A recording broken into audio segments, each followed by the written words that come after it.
I'm John Roberts, in for Chris Wallace. New allegations rock the NSA. Documents leaked by former NSA contractor Edward Snowden detail thousands of privacy violations by the agency after repeated denials from the White House. What you're not reading about is the government actually abusing these programs. We'll discuss with a key member of the Homeland Security Committee and critic of the NSA, Kentucky Senator Rand Paul. Then, another week of chaos in Egypt as the interim government's crackdown on supporters of ousted President Mohamed Morsi leaves hundreds of people dead. Our traditional cooperation cannot continue as usual when civilians are being killed in the streets. We'll discuss the deteriorating situation in the region and the U.S. response with Republican Congressman Pete King of New York and Democratic Senator Richard Blumenthal of Connecticut. Plus, another delay for the president's health care law forces the Obama administration to play defense. This is no longer a political debate. This is what we call the law. The president claims that this law is working the way it's supposed to, but clearly it's not. We'll ask our Sunday panel about the political fallout, all right here on Fox News Sunday. And hello again from Fox News in Washington. More tough questions for the NSA after the Washington Post reported this week that the agency violated privacy rules thousands of times since 2008. An internal audit obtained from leaker Edward Snowden reveals that the nation's most secretive spy agency intercepted phone calls and emails of American citizens repeatedly during that time, and in some cases did not report the unauthorized surveillance. Now some lawmakers are promising hearings. Joining us with reaction is Republican Senator Rand Paul of Kentucky, a member of the Senate Homeland Security Committee and author of Government Bullies. Senator, welcome back to Fox News Sunday. Good to be with you this morning. Good morning. It was just a little more than a week ago that the president insisted to the American people that there was appropriate oversight of the NSA surveillance program and that there was no talk of abuses. Let's play what the president said. What you're not reading about is the government actually abusing these programs and listening in on people's phone calls or inappropriately reading people's emails. What you're hearing about is the prospect that these could be abused. Senator Paul, what do you make of that statement now that this new information has come to light? You know, I think the president fundamentally misunderstands the constitutional separation of powers, because the checks and balances are supposed to come from independent branches of government. So he thinks that if he gets some lawyers together from the NSA and they do a PowerPoint presentation and tell him everything's okay, that the NSA can police themselves. But one of the fundamental things that our founders put in place was they wanted to separate police power from the judiciary power. So they didn't want police to write warrants, and the NSA are a type of police. They wanted the judiciary, an independent, open judiciary responsive to the people with open debate in public. So I think the constitutionality of these programs need to be questioned, and there needs to be a Supreme Court decision that looks at whether or not what they're doing is constitutional or not. One of the most striking revelations of this disclosure is that the Foreign Intelligence Surveillance Court does not have jurisdiction to pursue investigations into compliance. Does that need to change? Well, there's a couple of problems. One, they may not have jurisdiction, but two, they're only hearing one side of this. So if you were to go sit down in a room and the NSA tells you why they're doing all these things correctly, you have no means of challenging that. You have no means of alternative information. And without this Snowden leak, in fact, we wouldn't even know of this internal audit. Without the Snowden leak, we wouldn't have known that James Clapper lied to us, lied to the Senate, and said, oh, that we were not collecting any data on Americans. And it turns out, yes, they're collecting billions of pieces of data on American cell phones every day. Now, according to this audit, a lot of these violations were apparently unintentional, but the NSA chose not to report some of these violations, as it has a responsibility to. Does that need to change? Well, see, they chose not to report the program, period. They said they weren't looking at any American data or any phone calls, and it turns out they're looking at billions of phone calls every day. So I think the whole program needs to be reviewed, but it can't be an internal audit. There's sort of a similarity between this scandal and all the other scandals. The president thinks the IRS can police themselves as well and that they'll do an internal audit. He thought the State Department could do an internal audit also. But the thing is nobody ever was fired in the State Department. No one's been fired in the IRS. The Director of National Intelligence lied to the Senate and I think greatly damaged the credibility of our American intelligence community, and nothing has happened. There are no repercussions other than he says, well, we had a PowerPoint presentation. We had some lawyers come together who work for the NSA. The only way to find justice is you have to hear both sides. So there really needs to be a discussion from people who are a little bit more skeptical of the NSA in an open court, I think, before the Supreme Court on this program. So when Congress comes back to Capitol Hill in a couple of weeks, do you believe there needs to be congressional hearings into all of this? Yes, and I think legislation could help. The hard part is that we only hear one side also. The NSA comes and they tell us our side and tell us their side, tell us how they've foiled all these plots.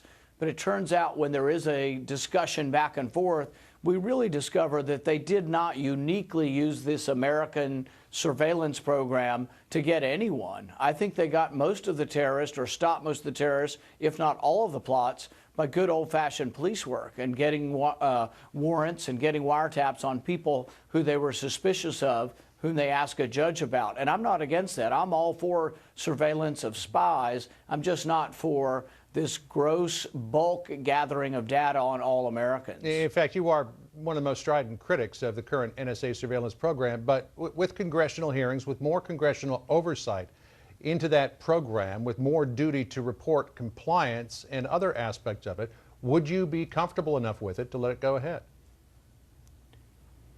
You know, I think it would be better with more oversight, but there's some things that they're doing that I fundamentally think are unconstitutional. Our founding fathers, when they wrote the Fourth Amendment, they said a single warrant goes towards a specific individual and what you want to look for. And you ask a judge and you say, John Smith, we think is doing this. We have probable cause to think that he's involved with a crime, and you get a warrant. The Constitution doesn't allow for a single warrant to get 1 billion phone records. You know, they have a warrant that says we want all of Verizon's phone calls, all of AT&T's phone calls, all of et cetera, et cetera. They basically, I believe, probably are looking at all the cell phone calls in America every day. I also don't think it's good police work. I think we get overwhelmed with data. We have so much data that we don't notice when the Sonarif boy goes back to Chechnya, his name is misspelled, and we don't know that he's gone back. I think we need more people doing specific intelligence data on people who we have suspicion of, rather than doing it on suspicionless searches of all American phone calls. Let me switch gears and talk to you about Obamacare, because that is going to be a big topic of discussion when Congress comes back in a couple of weeks. You support the defunding of Obamacare, but you have recently acknowledged that you don't believe that it's going to happen. It won't get through the Senate. Your only lever then to defund Obamacare may be to not approve the continuing resolution, or one that includes funding. That would shut down the government, which you have stated publicly you don't think is a good idea. So what do you really have left here, Senator? Well, I don't think shutting down the government is a good idea, but I do think that we were elected, conservatives were elected, to try to stop this overreach, this government takeover of health care. It's not going to be good for the American public. I think insurance premiums will rise. I think the people they want to help, precisely the working class and the poor who don't have insurance, I think still won't have insurance, and they're going to have a penalty.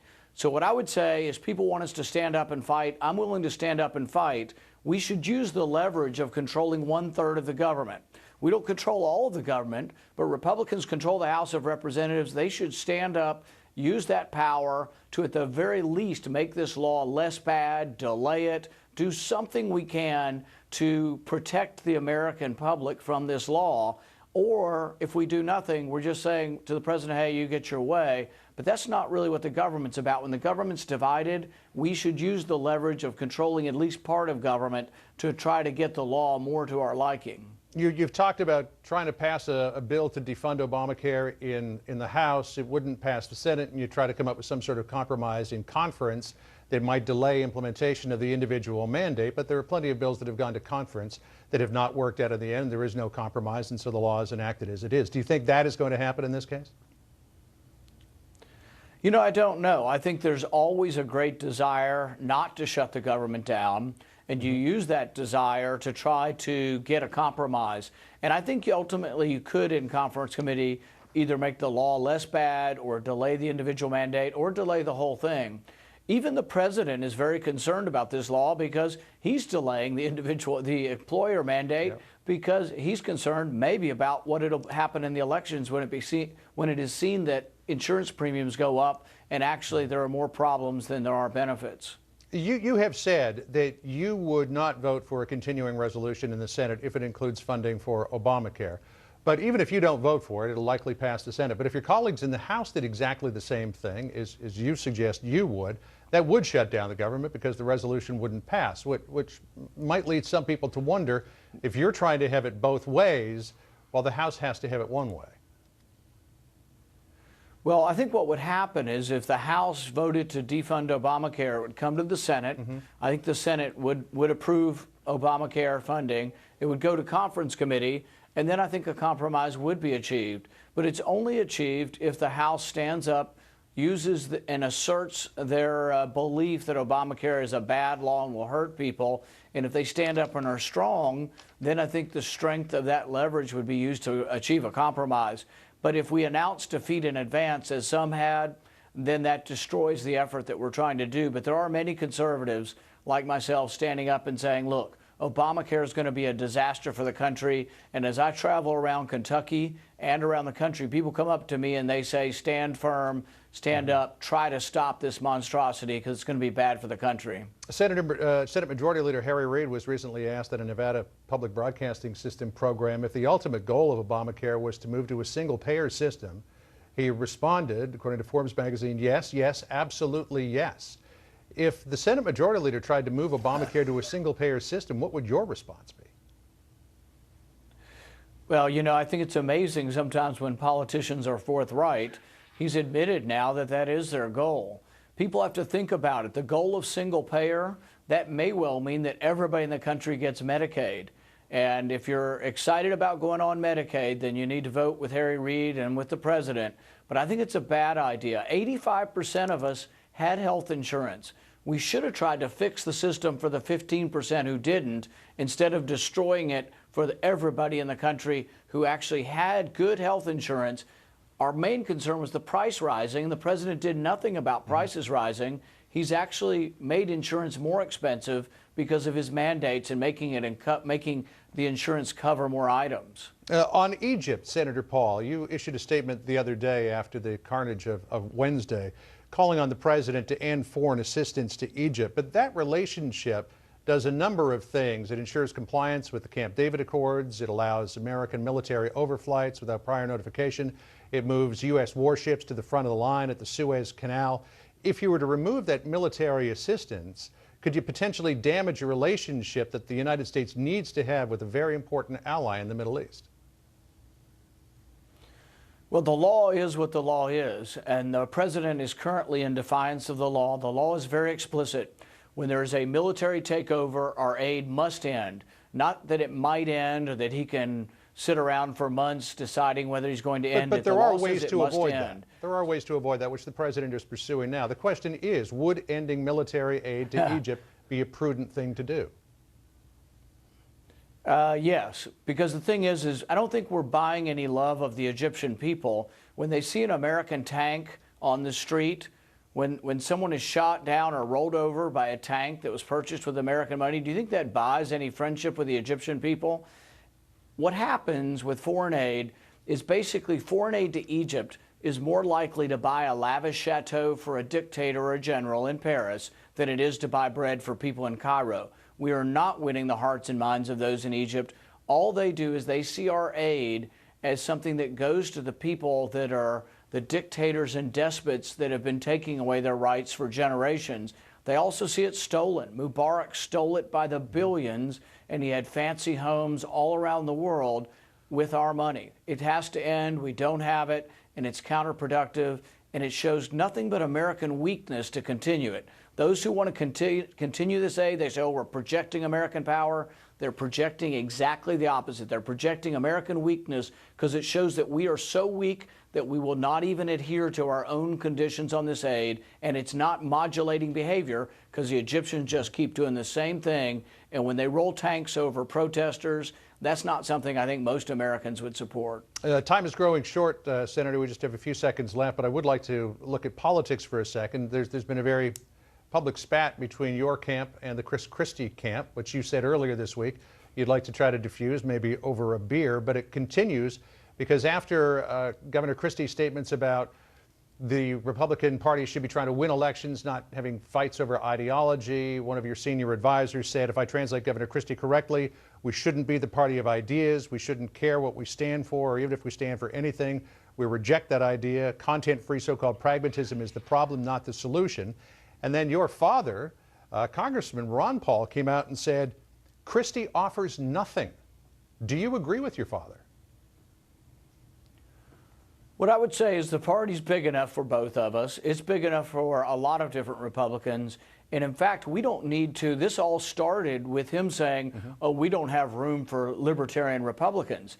The thing is that's how we grow our party. Libertarian Republicans like myself care about the right to privacy. We care about a more moderate and less aggressive foreign policy. And I think that will bring new people to our party. Look, the party in the Northeast is shrinking almost down to nothing. They need to be looking to people with new and different ideas who will attract youth, independent, and even Democrats to our party. So saying there's no room for us was a big mistake on their part. I will continue to say we grow the party by embracing some of these issues that have to do with individual freedom and also the right to privacy. But again, do you agree with your father when he says Governor Christie offers nothing? What I would say is that there's room for people who believe in bigger government in our party. And I think that, some of the things that he seems to have promoted make us believe that, well, he thinks that there's a lot more spending that could go on. I think that national defense is a priority for our country, and the only way we have enough money for national defense is actually to be very, very frugal with other spending, and that is a valid disagreement we have. All right. Senator Rand Paul of Kentucky, good to talk to you this morning. Thanks so much for joining us. Thank you.